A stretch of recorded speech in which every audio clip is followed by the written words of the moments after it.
כל הישועות, רפואה שלמה לכל החולים, לעילוי נשמת בית בת יפרחה בת מרים, אברהם פיטוסי, בן ביה, שהשבוע פטירתו. שהשבוע פטירתו, וגם ודייזי בת ליזט. דייזי בת ליזט, וגם נטלי פורטוני בת דניאל. Adeline Fortuné bat Zbida le Bet Lelouch.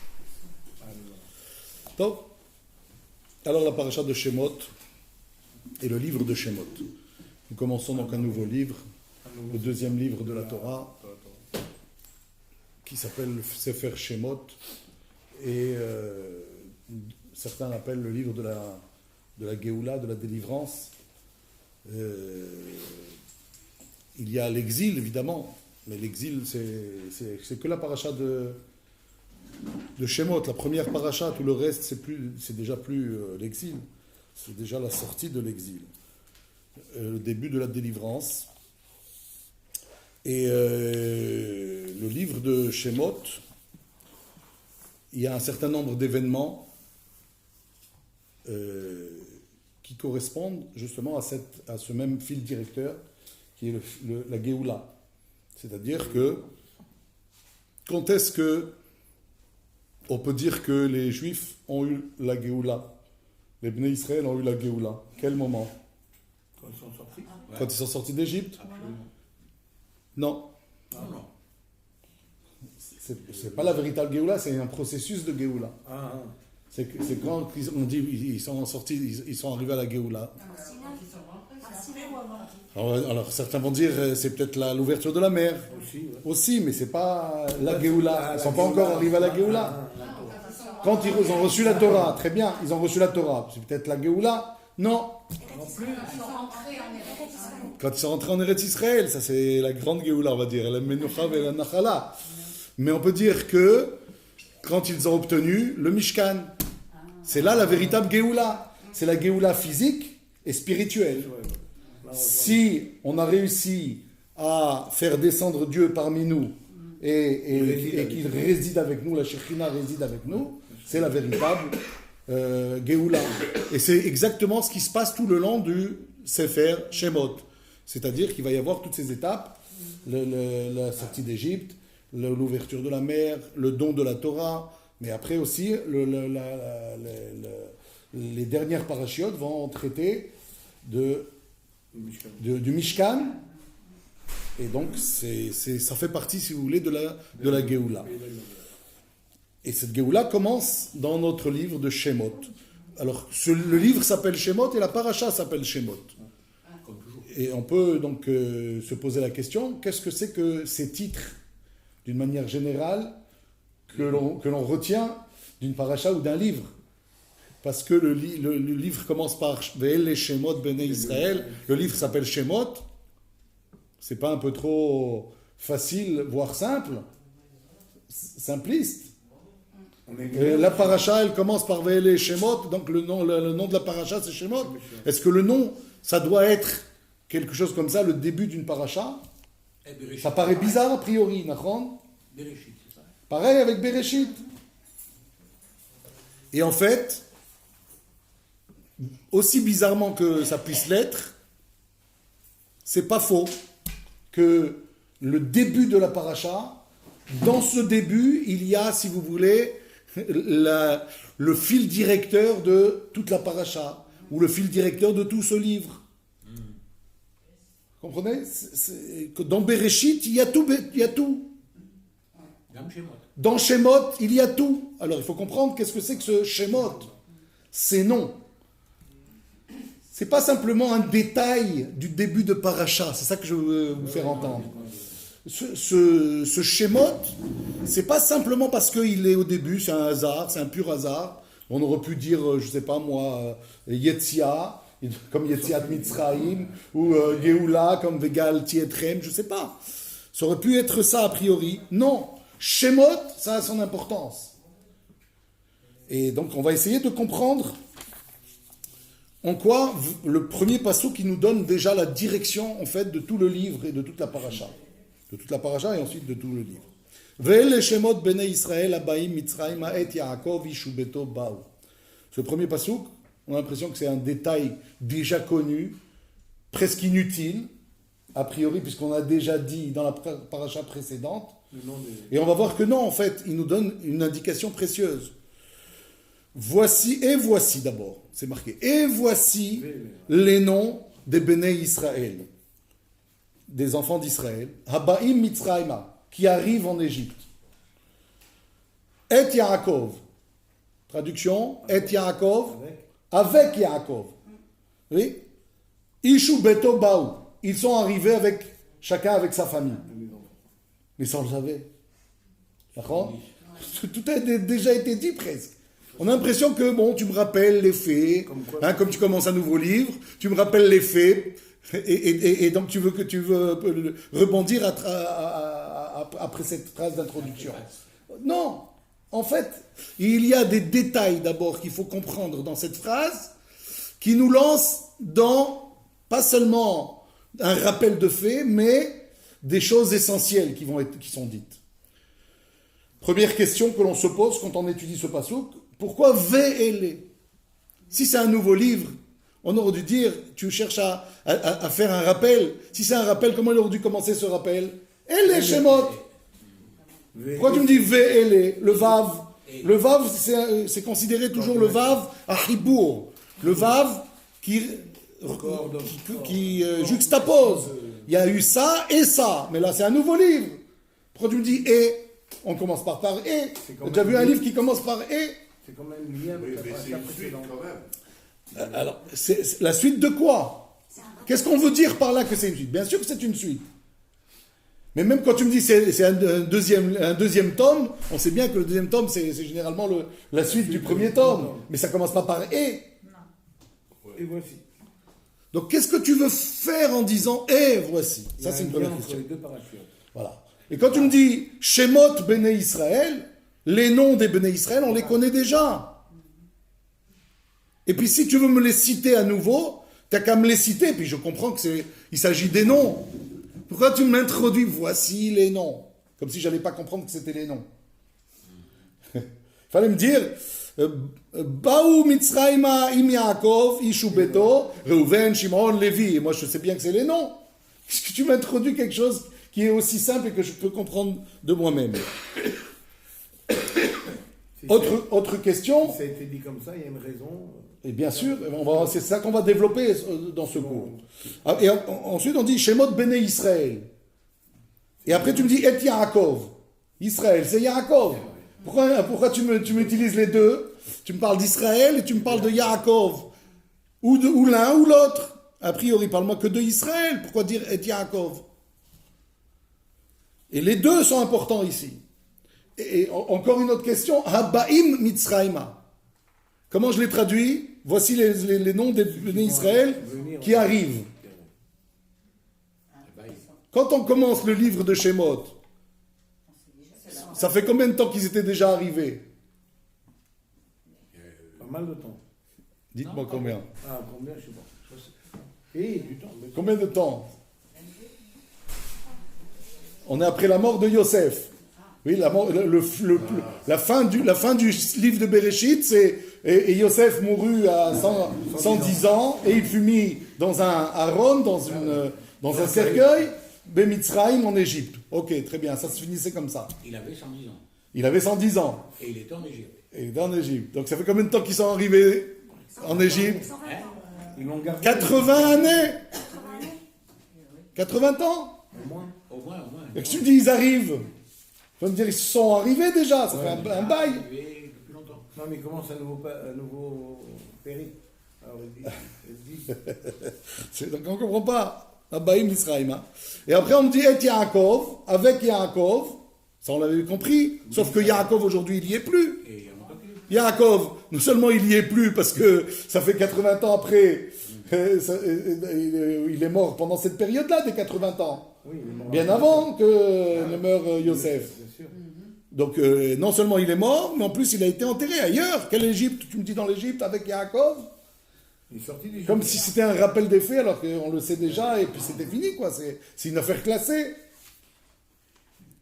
Et enfin, le détail, Ish ou Beto Baou. Quel renseignement supplémentaire tu me donnes en me disant Ish ou Beto Baou? Ils sont venus chacun avec sa famille. Vous avez compris? Donc on a posé, si vous voulez, le problème. A priori, c'est quoi ce nom de paracha? C'est quoi ce nom de livre? Shemot. Et en même temps, de toutes les questions que l'on vient de poser, on va essayer maintenant de donner un certain nombre de réponses qui vont nous permettre de comprendre pourquoi c'est des mots-clés. C'est une introduction qui est pas seulement un rappel des faits, mais une introduction qui nous donne tout le fil directeur de toute cette Géoula, de ce livre que l'on appelle le livre de la Géoula. Alors d'abord, Ve'ele. Pourquoi le Vav Achibur? Pour nous dire que Les événements de la même façon d'avant. que c'est le livre de Bereshit, c'est le 1, là c'est le livre 2, comme si c'était une continuité de Bereshit. Ce que vous avez dit tout à l'heure, plus ou moins, sauf que, et Vaïkra, c'est aussi une continuité, mais c'est pas le troisième. Pourquoi c'est pas le troisième? Parce que c'est plus une histoire déjà. C'est un autre livre qui parle d'un autre sujet, même si ça se suit. Mais on ne dira pas que c'est le troisième livre. Là, c'est le deuxième livre, comme si c'est la suite de l'histoire et il n'y en aura pas d'autre. Il n'y a pas encore une autre histoire à part celle-là. Puisque au troisième livre, on passe à un sujet qui est beaucoup plus des lois. Torah de Kohanim. Ce dont les Kohanim vont avoir besoin parce que c'est le Mishkan, on a construit le Mishkan, et maintenant on doit officier dans ce Mishkan. Comment on sert les sacrifices et tout, donc ça n'a rien à voir. Même si après, il va y avoir les 40 ans dans le désert. C'est un peu la suite aussi, mais c'est pas, il y a une coupure. Que là, il n'y a pas de coupure. Directement, on passe de la première à la deuxième, c'est la suite. Et de la même façon que les Avot, Abraham, Yitzhak et Yaakov, c'était des pères, et que c'était des tzadikim, la base même du peuple, ceux que l'on va citer, Réhouven, Shimron, eux aussi font partie, si vous voulez, de cette catégorie de tzadikim.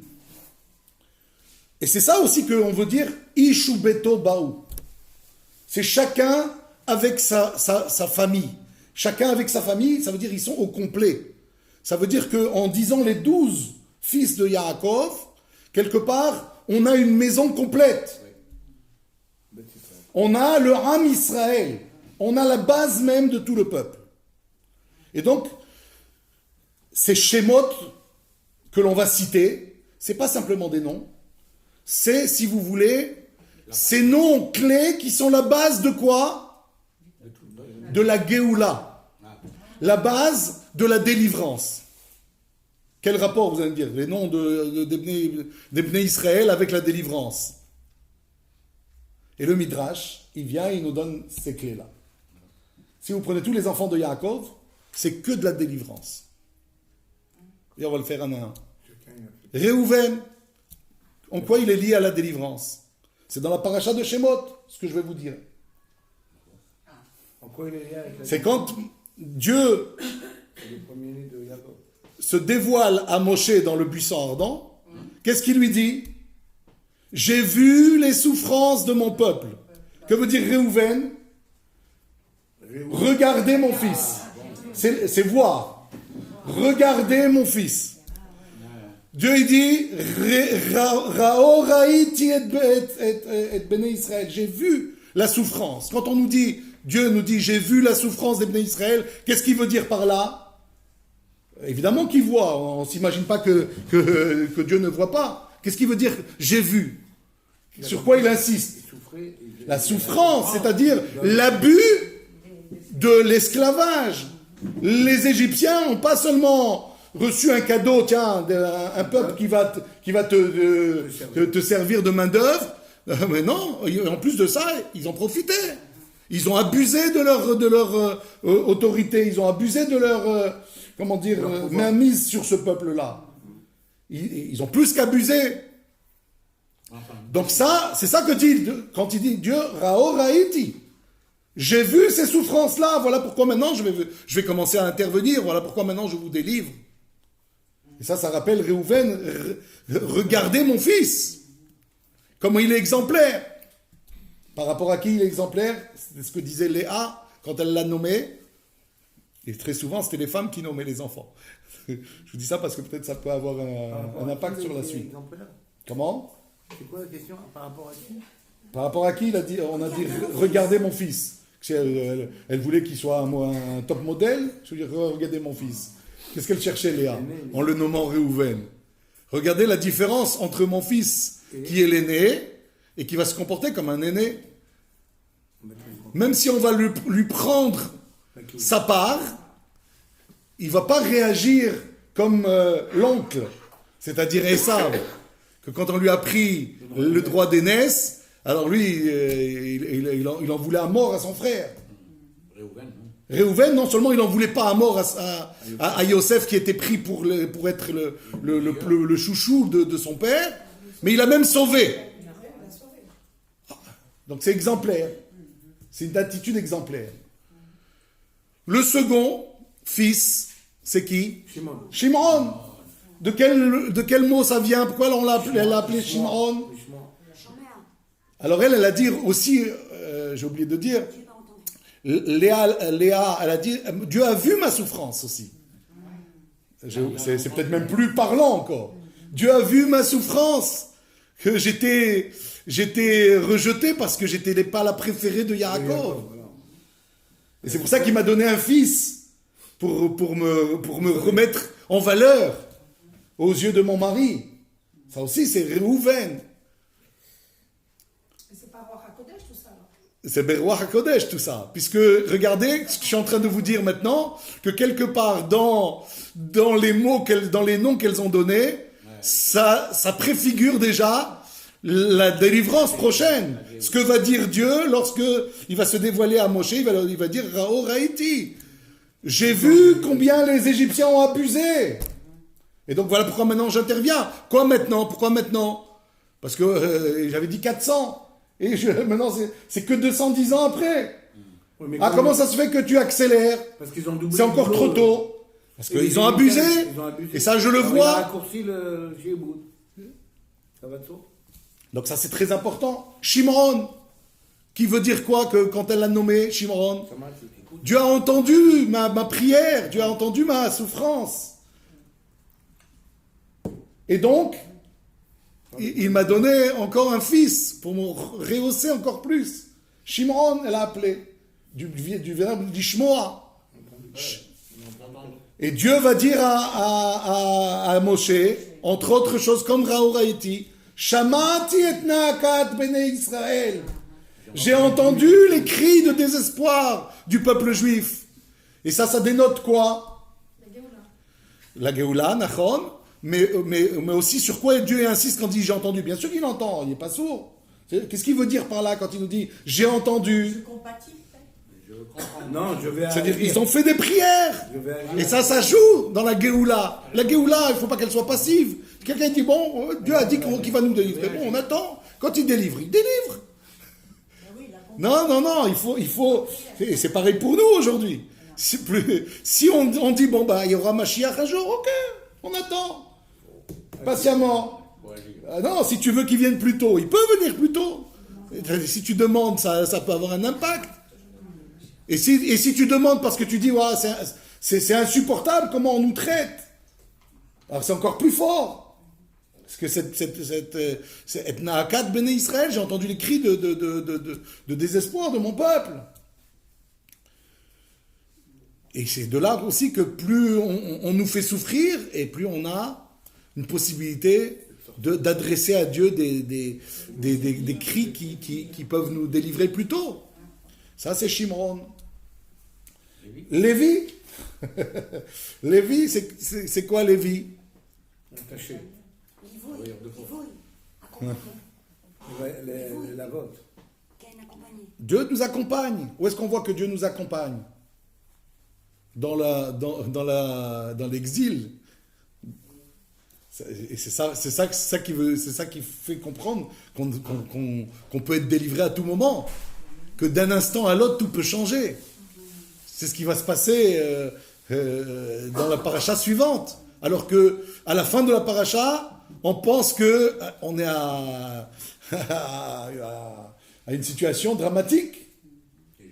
Et tout de suite après, ça se détache. Donc qu'est-ce qui fait que c'est comme ça? Que Dieu nous accompagne. Où est-ce qu'on voit ça dans la paracha de Shemot? Que Dieu nous accompagne. Que Dieu est là avec nous à souffrir. Dans quelle image forte. On retrouve ça dans notre paracha, celle de cette semaine. Quelqu'un a une idée? Donc, où est-ce que Dieu se dévoile à Moshe? Dans le buisson ardent. Pourquoi un buisson d'épines? Pourquoi un buisson d'épines? Parce que ça signifie Imo Anochi Betsara. Je suis avec lui dans la souffrance. Ne va pas croire que moi, comment dire, je suis détaché de tout ça, et puis maintenant je commence à m'intéresser. Non, chaque juif qui souffre, je souffre avec. C'est une étape nécessaire pour arriver à ce qu'on veut arriver. Mais ça ne veut pas dire que moi je suis, sans cœur. Je suis avec lui. Je souffre en même temps. Comment vous dites en hébreu, Aimo Anochi Betsara. C'est ça que signifie le buisson. Dieu, s'il devait se manifester au peuple juif, plutôt à Moshe, qui est son représentant, où est-ce qu'il aurait, si c'était dans le désert, où est-ce qu'il serait normalement dévoilé, plutôt que dans un buisson ardent? Dans un arbre majestueux, un arbre qui donne beaucoup d'ombre. Ouais. Je sais pas moi, sous un palmier majestueux, non, je sais pas. On a choisi Un oasis. L'humilité. Non, dans un buisson, c'est là que Dieu tu viens. Ouais. Pour montrer que tout ce que tu dis, parce que c'est ça qu'on peut dire. On peut dire, mais attends, à un moment, Moshe, il va dire, mais tu m'envoies, et puis voilà, ils ont maintenant des souffrances supplémentaires. Oui. Comme si toi, Dieu, maintenant, tu m'envoies faire des choses, et ça leur retombe dessus. Comme si Moshe était plus compatissant que Akadosh Baruch Hu. Il dit, non. Et moi, Anochi Betsara. Je suis en souffrance avec lui, c'est ça, Lévi. Ensuite, Yehuda. C'est quoi Yehuda? Yehuda, c'est celui qui est modé. Celui qui est modé. Et les Juifs sont modés à Kadosh Baruch Hu dès que Moshe arrive et qui dit Dieu est venu vous délivrer. Qu'est-ce qu'ils font? Vaïkedu, vaïshtachavu. Ils se sont prosternés à Dieu et ont remercié. Ils savaient qu'il y avait un jour un sauveur qui viendra. Et voilà, il est arrivé. Alors bon, après ça s'est retourné un peu, mais il n'empêche qu'à un moment donné, ils ont salué ce Messie, ce Mashiach. Ensuite, il y a Issachar. Issachar vient de quoi? Du mot Sachar, qui veut dire une récompense. Pourquoi on a nommé cet enfant avec la récompense? C'était quoi? Dieu m'a récompensé. Comment elle a dit, Léa? Dieu m'a récompensé d'avoir fait quoi?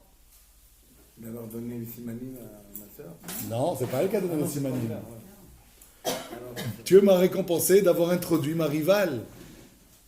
Quelle rivale? Sa sœur. Laquelle? C'est pas ça, ça. Non. Mais non, c'est pas ça. Issachar, elle l'a eu après, avec, après la naissance de Zilpa. Les naissances de Zilpa. Zilpa, elle a eu deux garçons. Oui. Et Zilpa, c'est la servante de Léa. Donc ça veut dire que Léa a accepté de donner une femme supplémentaire à son mari pour avoir d'autres enfants, pour former la maison d'Israël. Ouais. Elle dit, Dieu m'a récompensé. Et en fait, quand est-ce qu'elle a eu Issachar après les mandragores? Elle ne voulait pas dire, on l'a dit une fois, un cours, elle ne voulait pas dire Dieu m'a récompensé pour les mandragores et faire honte à sa sœur Rachel. Alors elle a tourné un petit peu dans une autre formule. Dieu m'a récompensé que j'ai donné ma rivale à mon mari. Et donc c'est Issachar. Elle a donné ce nom à son fils, Issachar. La recherche, Et alors, dans la délivrance, où est-ce que ça se retrouve? Dans la Géoula. Quand il nous a pardonné. Quand on est sorti d'Égypte, Avec avec le butin. des Dieu avait dit à Abraham, tes descendants seront esclaves dans un pays qui n'est pas le leur, et ils sortiront avec une grande récompense. Cette récompense, elle se verra. Dieu va demander à Moshe, s'il te plaît, ça se verra dans la paracha suivante ou la paracha d'après, va demander aux Juifs de collecter, d'aller demander aux Égyptiens de leur donner des affaires. Et les Égyptiens vont leur donner. Pourquoi s'il te plaît? Il dit parce que j'ai promis à Abraham. Il ne faudrait pas maintenant que je manque à ma promesse. Alors dis-leur de prendre ce qu'ils veulent, le maximum. Ça sera pour eux. Mais déjà dans Shemot, on parle. Déjà dans Shemot? Dans Shemot, on parle déjà. Du Sahara? Je ne pense pas. Mais... Il faut, si, il me Comme semble, ça? oui. Il faut ramasser un Et, peu. oui, il dit à Moshe, vous sortirez avec À Moshe? Bon, ça a vérifié, mais il me semblait que non. Donc ça, c'est Issachar. Juste à la fin. Peut-être. Donc après, il a. Ah. C'est pareil comme on l'a lu en français, nous peut-être. Ah. c'est pas- Ok. Et ensuite, donc, il y a, après Issachar, Zevulun. Que veut dire Zevulun? Il y a un texte qui dit que Dieu nous donnera Bet Zevul, un Bet Amigdash. Rappelez-vous ce que je vous ai dit au début du cours, que la Géoula, c'est pas la sortie d'Égypte seulement. C'est pas la traversée de la mer seulement. C'est pas le don de la Torah seulement. C'est tout ce qu'il y a dans le Sefer Shemot. C'est-à-dire, la véritable Géoula, c'est la délivrance spirituelle qui arrive comment? Avec le service au temple. Une fois que Dieu nous a donné la Torah, et après, ça peut rester une théorie. Mais si ça devient pratique, ça devient pratique en servant Dieu. Et ça se fait avec un Mishkan. C'est quand il y aura le Mishkan. Et donc, dans le processus de Géoula, il y a le Zevul. Zevul, c'est le Bigdash. Bet Zevul comme Zevulun. Donc, dans chaque fils, il y a un des indices de la Géoula. C'est ça, El Shemot Bnei Israël. Voici les noms des Bnei Israël. J'ai pas fini. Après, Non, il en manque. il en manque encore. Cher, Naphtali, Benjamin. Alors après, il y a qui? Après Zevulun?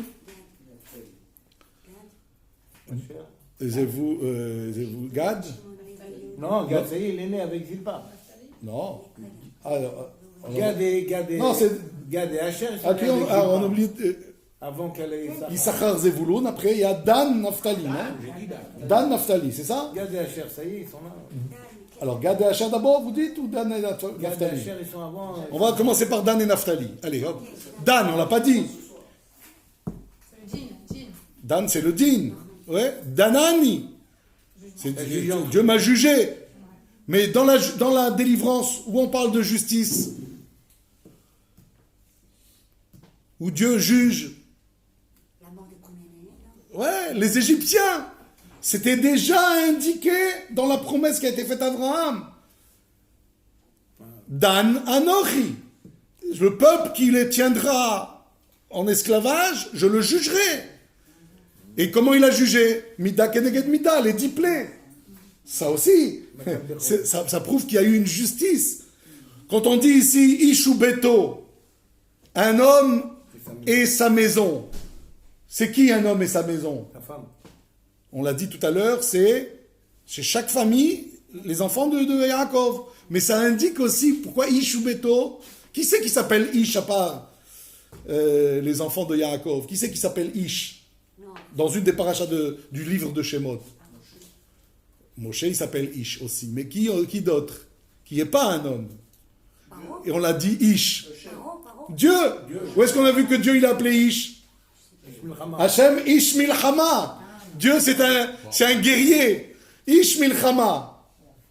Quand on dit ici Ish ou Beto, c'est qui? C'est Dieu, Ish. Ou Beto, c'est qui sa maisonnée? C'est son nom, c'est son tribunal. Ça veut dire que, on dit bien que Akadosh Baruch Hu, quand il juge, il a un tribunal. Il a besoin d'un tribunal, Dieu, pour juger. Après, il a un tribunal. pour nous enseigner que quand tu juges, ne sois jamais seul. Même moi, qui pourrais juger seul, je le fais pas seul.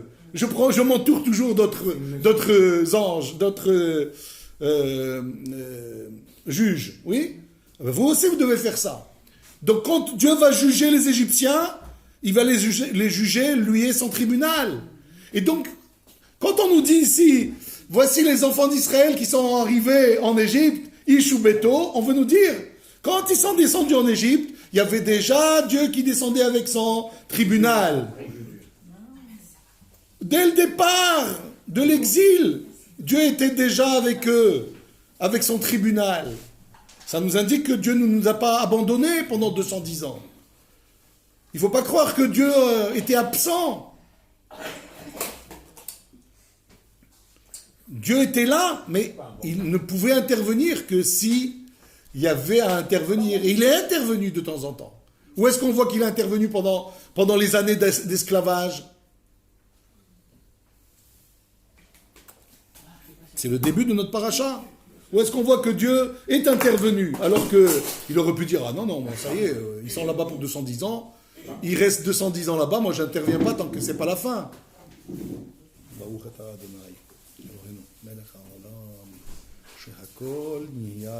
Amen. C'est simple. Quand le pharaon, il dit, on va les réduire à néant, en éliminant tous les mâles, il y a une voix céleste qui va dire, c'est un pasouk du début de la paracha, Vecha'asher ye'annu oto, plus ils étaient oppressés, plus ils l'oppresseraient, ken yirbe vechen yifrotz, plus encore ils se multiplieraient. Qui dit ça? C'est Dieu. Plus vous les asservirez, plus je leur donnerai des naissances incroyables. Oui, par 6. Par 6, des costauds. D'où ça sort tout ça? C'est que Dieu il dit, attends, moi je veux bien que ça fasse quelque chose de naturel. Vous voulez, de la même façon que vous avez vous des enfants, il y aura des enfants pour le Ham Israël. Mais à condition que vous abusez pas. Si vous abusez, moi j'ai un autre système. Donc je suis là, je juge. Et il y a un changement qui s'opère. Quel passouk ça? Passouk, Yudbet. D'ailleurs c'est marrant. Vecha'asher ye'annu oto. Vous allez me dire tout de suite quelle est la difficulté de ce passouk. Vecha'asher ye'annu oto. Et plus il oppresserait, Ken yirbe vechen yifrotz, plus autant il grandira et il se, multipliera. Qu'est-ce qui ne va pas dans ce passage? C'est le récit de l'exil. Il fallait dire, plus ils l'ont oppressé au passé, et plus il s'est multiplié. Oui, la conséquence. Et c'est pas dit au passé, c'est dit au futur. Plus vous l'oppresserez, et plus je lui donnerai la possibilité de se multiplier. Pourquoi c'est dit comme ça? Pour rappeler la Géola. Oui, mais laquelle? Laquelle? Al-Mashiach. Peut-être aussi, oui, mais pas seulement. Les Géoulotes de chaque génération. À chaque génération, c'était comme ça. Plus on s'en prenait au peuple juif, plus le peuple juif, il avait de l'aide de Dieu. Il avait quelque chose d'incroyable. Dieu était avec lui. Dieu ne nous abandonnait pas. Ça, c'est dû à quoi? C'est dû au fait qu'on nous oppresserait au futur. Quand Dieu se dévoile à Moshe, qu'est-ce qu'il va lui dire? Parce qu'on parle de Shemot, les noms. Et Moshe va demander, oui, mais s'il me dit c'est quoi son nom, qu'est-ce que je leur réponds? Qu'est-ce qu'il va dire Dieu? Eyé, Asher Eyé, traduction. Je serai. Quoi je serai? Attends, je serai. Tu me parles du futur maintenant? C'est un nom. Hein? Il faut me dire, je suis. Je serai.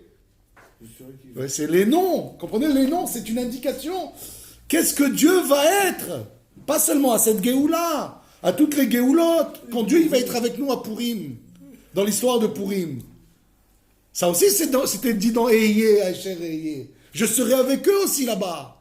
Même quand ils seront en exil, avec Haman.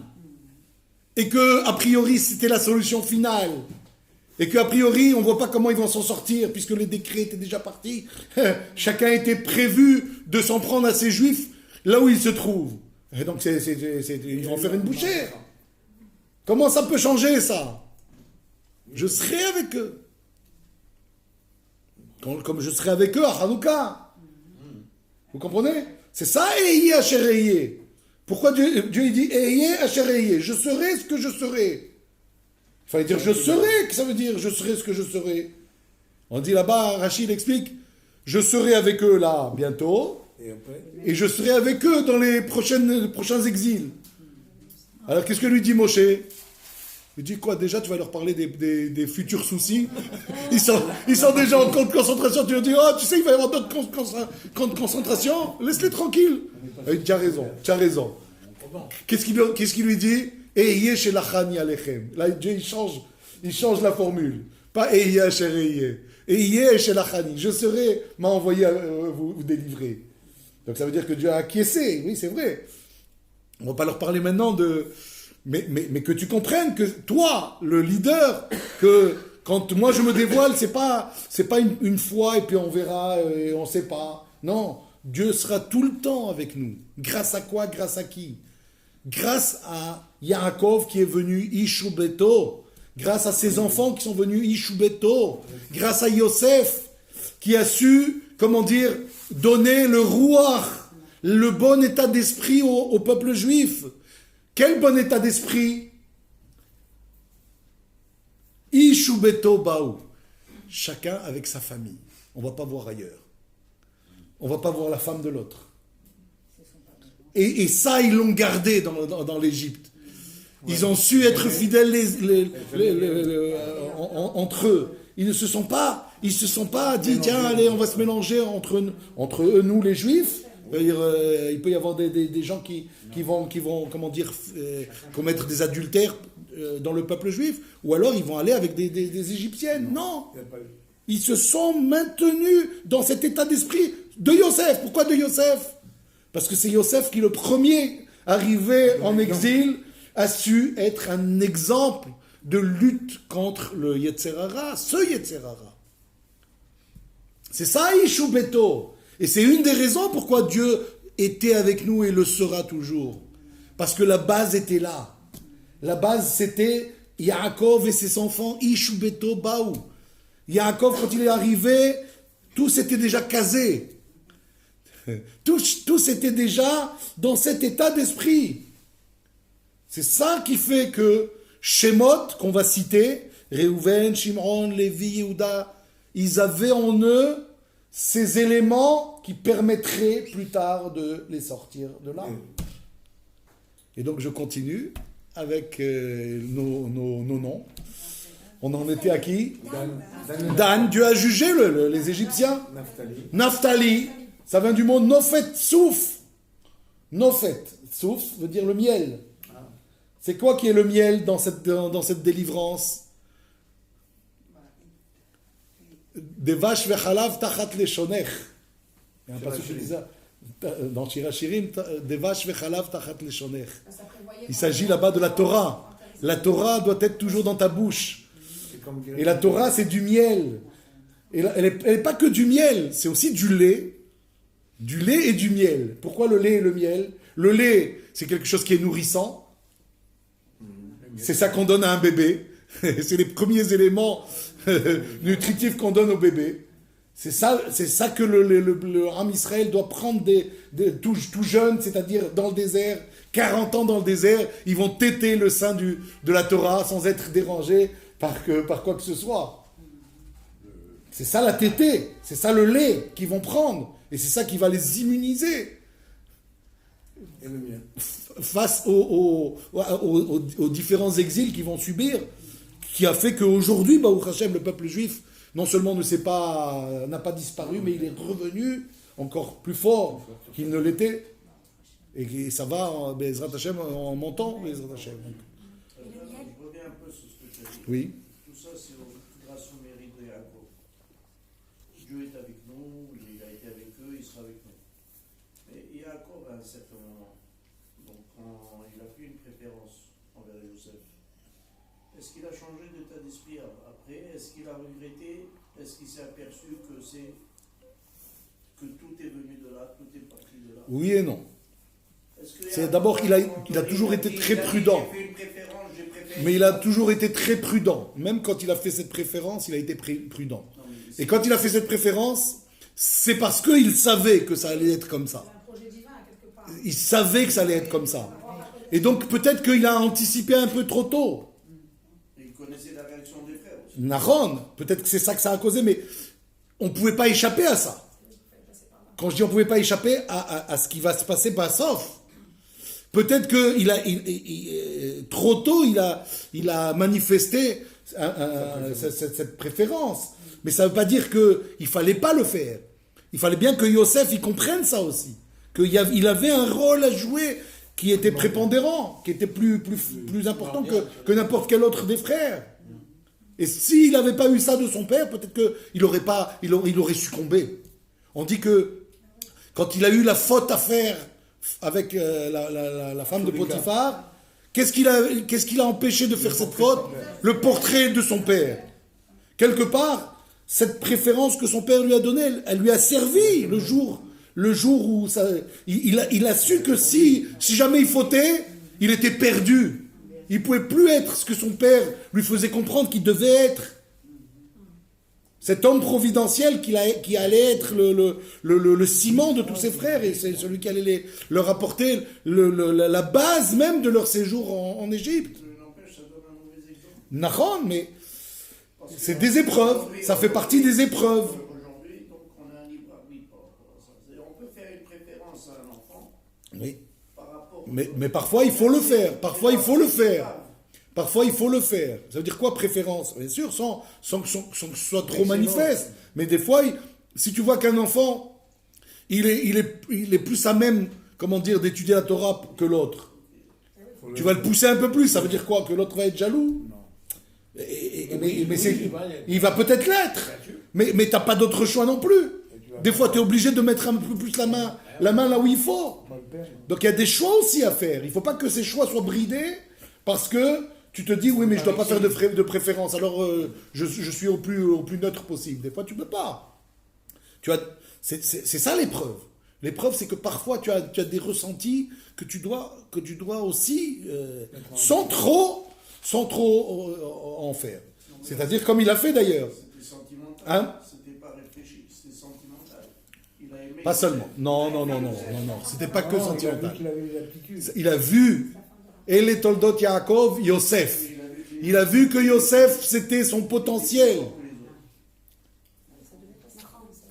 Il a vu Beruach HaKodesh aussi. Zekunim, quand on a dit c'était Ben Zekunim. C'était pas lui le Ben Zekunim, c'était Binyamin. Pourquoi tu l'as appelé Ben Zekunim?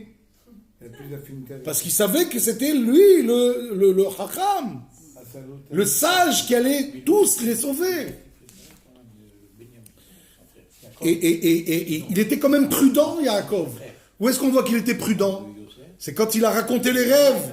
Le père lui a dit, mais enfin, tu racontes des histoires.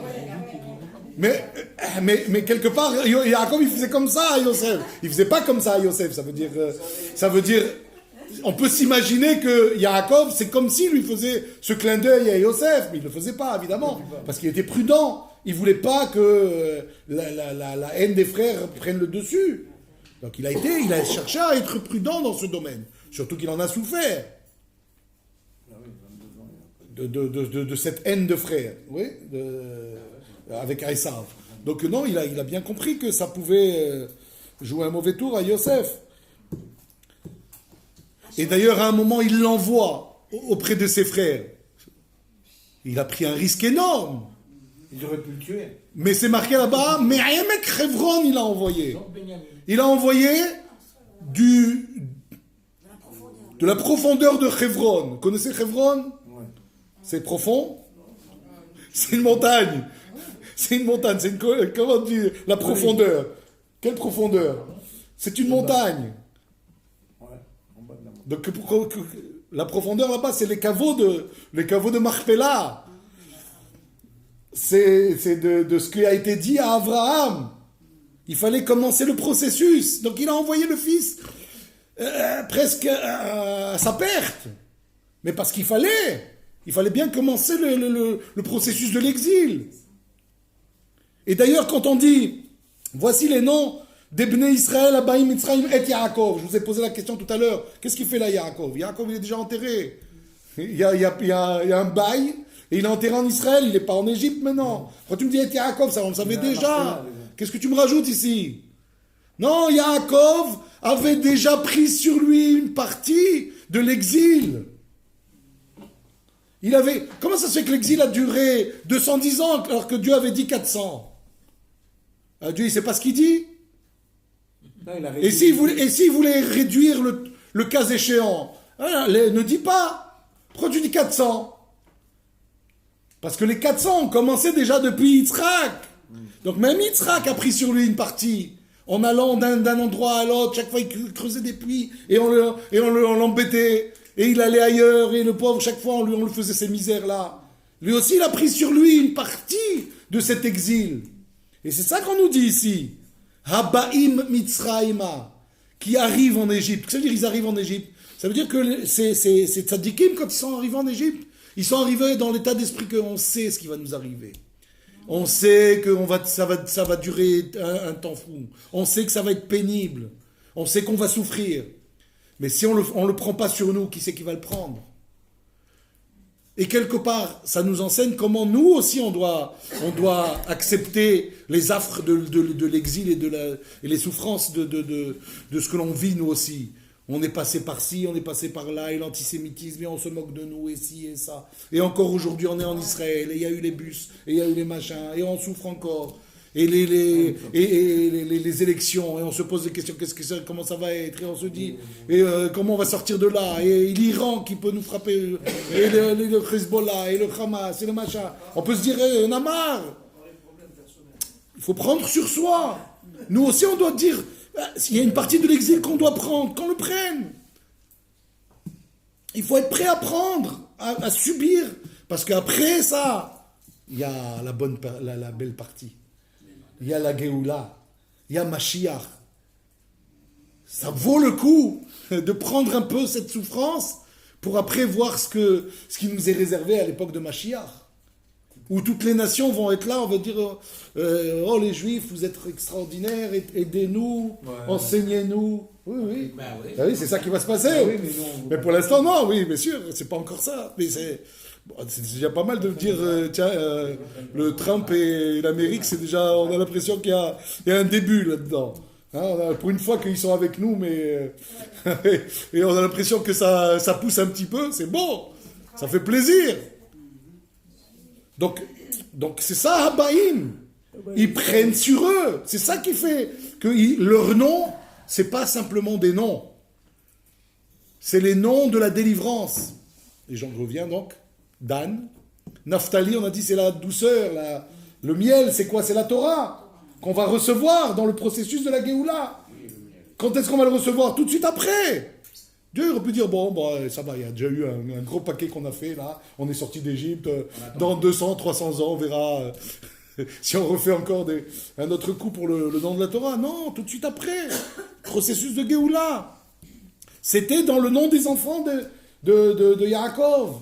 Ensuite, Dan, ça y est, non, on a dit. Dan, Naphtali, Gad et Asher. Gad. Oui. Il est là. Vous n'êtes pas venu pour rien ce soir. Il fallait que vous entendiez ce Gad. C'est quoi Gad? Bonheur. C'est vrai. Mais quoi d'autre? Chef. Qu'est-ce qui, dans le désert, ils ont parlé de Zeragad? C'est la manne. Il a fait. Zeragad. On dit, ça ressemble à des grains de coriandre. Comme ça, c'est ça le Zeragad? Je sais pas. Comme ça, ils ont traduit, je sais pas. Zeragad. Le coriandre, je crois, dit Rachi. Donc, ouais. Ça rappelle la manne. Ouais. C'est pas arabe le couscous, ça vient des Tanaïm, c'est juif. Ah bah oui, je l'ai toujours dit ça. Mais je blaguais pas. C'est un mot anglais, Non, Kouchou. c'est pas C'est un mot anglais, Kouchou. Ça vient de... Au grain de... Ah, de viande. Alors, Zera Agad, c'est la manne. Est-ce que la manne fait partie du processus de la Géoula? Bien sûr. Ils avaient besoin, dans les 40 ans de désert. Pourquoi? Parce que si, sans ça, ils n'auraient pas la Torah. Donc ça fait partie du processus de la Torah, Aussi. de la Géoula. Gad. Comment, dans les noms des enfants, il y a tout. Kezer Agad, c'est ce que je vous dis, c'est des psukim de la Torah. Oui, oui, c'est marqué mentionnement. Qui reste Asher. C'est quoi Asher? La chair, c'est les olives. Asher, c'est les olives. Ça ne veut pas dire Asher, les olives. Non. Asher veut dire Isheruni Banot.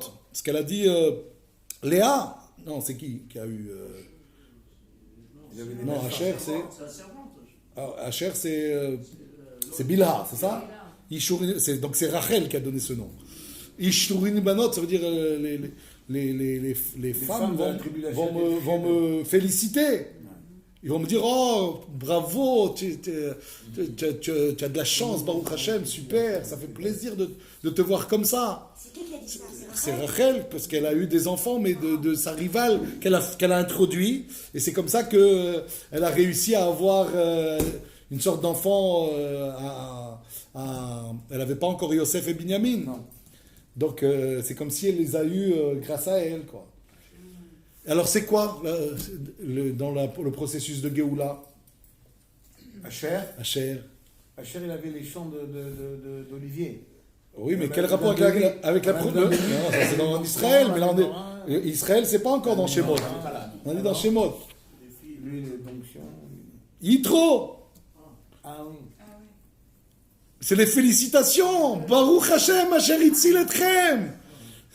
Et il n'y a pas que Yitro.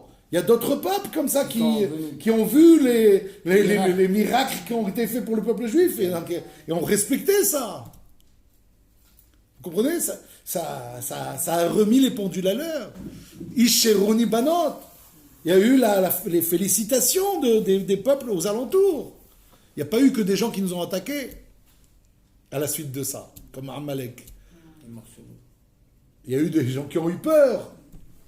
Canaan, par exemple, ils ont eu très peur. Pourquoi ils ont eu peur? Parce que on a vu ce qui était fait pour les peuples juifs. Ça, c'est Asher. Qu'est-ce qui reste? Benjamin. On va commencer par Binyamin et ensuite Yosef. Binyamin, j'aurais dû commander par Yosef, mais c'est pas grave. On va commencer par Binyamin. C'est quoi Binyamin? Le fils de ma... La droite. C'est la droite, Yamin. C'est l'avocat. C'est dans la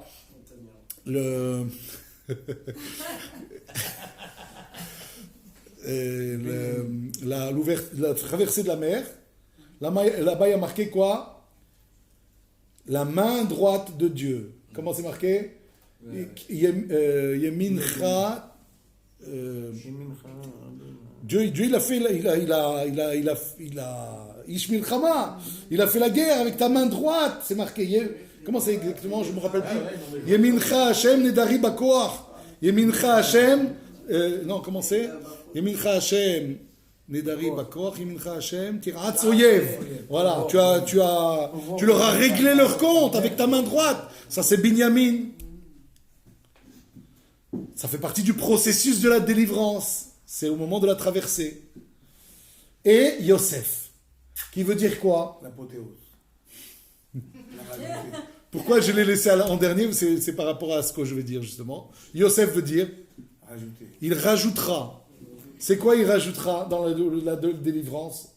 Je l'ai dit tout à l'heure. Ehyeh, Asher Ehyeh. Je serai, et je serai, et je serai. Hachem Yosif. Vous avez été délivré une fois, Dieu ne va pas vous dire « Ah, ça y est, basta, hein, j'ai fait ce qu'il fallait, maintenant débrouillez-vous. » Non, chaque fois qu'il faudra intervenir, Dieu interviendra. C'est ça, Yosef. Et ça fait partie de la délivrance. Ehyeh, c'est ça, Shemot. Ehyeh, Asher Ehyeh. Je serai ce que je serai avec eux tout le temps. Vous comprenez en quoi?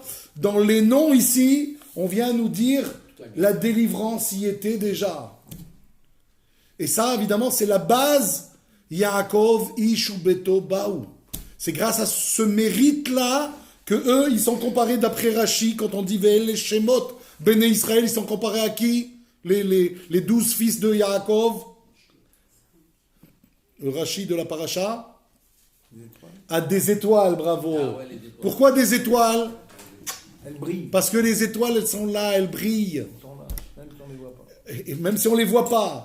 Et quand est-ce qu'on les voit le plus? La nuit. Et la nuit, ça rappelle quoi? L'exil, la souffrance. C'est le moment où on va les voir. Quand tout au long de l'exil et des souffrances, le peuple juif, il va résister, quelque part, il va voir ces étoiles qui leur permettent de tenir le coup. C'est ça les étoiles, Shemot. Qu'est-ce qui a un nom? Quand on pêche, je ne sais pas moi, des milliers de mulets, hein, des milliers il a fait une bonne pêche. de dorades, ouais. Tu donnes des noms aux dorades? Tu peux donner des noms aux dorades? Ah, les étoiles ont des noms nachon. Pourquoi on ne donne pas des noms aux dorades? On va dire, toi tu t'appelles Jean, et toi Pierre, et toi... Ouais. Parce qu'ils se ressemblent tous, ils n'ont pas d'importance tellement. Ouais, tu en veux, en voilà. Ouais, c'est des nuées. Alors que les étoiles. Par contre, des étoiles, c'est des mondes, même si tu les vois petits comme ça, c'est des mondes, c'est des... Galaxies. Tu comprends ce que je veux dire? C'est ça qu'on veut dire ici. Eux, ce sont des mondes. Voilà pourquoi chacun est important. Ish ou Beto Baou. Ils sont venus et ils sont, comment dire, les piliers de l'exil. Et on va terminer par un enseignement. Est-ce que Yosef a pris la bénédiction qu'il a accordée à nos enfants? Est-ce que Yosef, A pris la meilleure bénédiction, si on peut le dire. il a pris la double part pour ses descendants, Donc, Ephraïm et Ménaché. Jusqu'à la fin, donc, il y a eu une préférence Pas une préférence, par rapport aux autres. non, il y a eu ce que la Torah a indiqué que l'on doit faire avec le Bechor. Le Bechor, il a une double part. Pourquoi il a une double part? Le Bechor, dans l'héritage, dans un héritage, le Bechor, il a une double part. Pourquoi est-ce qu'il a une double part? C'est l'aîné. C'est-à-dire que si il y a 12 enfants, Ouais, mais là, c'est pas l'aîné. s'il y a 12 enfants, ça doit être divisé l'héritage en 13. L'aîné par rapport à son frère. Oui. À part là, ouais, Et que l'aîné va prendre 2 parts et les autres une part chacun. D'accord? Pourquoi c'est comme ça? Pourquoi pas? Stam, parce qu'il est l'aîné? C'est très arbitraire? Non. Parce que l'aîné, il a une sorte de responsabilité. Il fait la continuité. Il doit être un leader. Il doit être celui qui est responsable. Après le papa. Il doit s'assurer qu'il n'y a personne qui manque de quoi que ce soit. Et que s'il manque, il est là pour être sûr que tout va bien. Voilà pourquoi on lui donne une double part. Pas parce que c'est un aîné, alors. On a bien vu que l'aîné, ça peut être 0. Il a une responsabilité. Mais la Torah, elle lui donne exprès cette part pour lui dire, tu vois, regarde, ce que je te donne, c'est comme quand quelqu'un il est riche.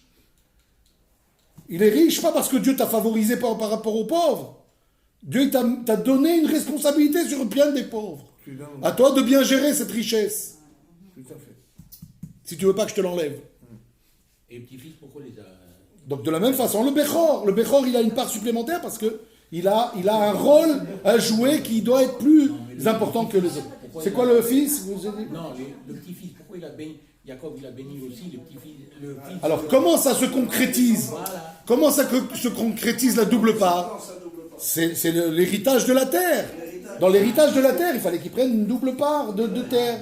Voilà pourquoi ça tombait bien puisqu'il avait 2 fils et qu'il n'allait pas en avoir d'autres et que ces 2 fils, ils allaient avoir 2 parts de l'héritage d'Israël. Ok, alors donc pourquoi il a... Et donc on retombe sur nos pattes. Non, mais pourquoi il a béni plus le plus jeune? Ah, ça c'est encore une autre idée. Vous voyez bien que le Bechor, c'est pas nécessairement celui qui était premier-né. Donc là, on a béni Ephraïm avant Ménaché, alors que Ménaché est le Bechor. Donc vous voyez que c'est pas toujours comme ça. Mais la Torah demande à favoriser l'aîné pour que l'aîné comprenne cette chose-là. De la même façon que le riche doit penser cela. que quand Dieu m'a accordé cette richesse, c'est parce qu'il sait que je vais avoir un certain nombre de familles à pouvoir aider. Et si je le fais pas, ça veut dire que j'ai pas été digne de ce que Dieu m'a accordé comme responsabilité.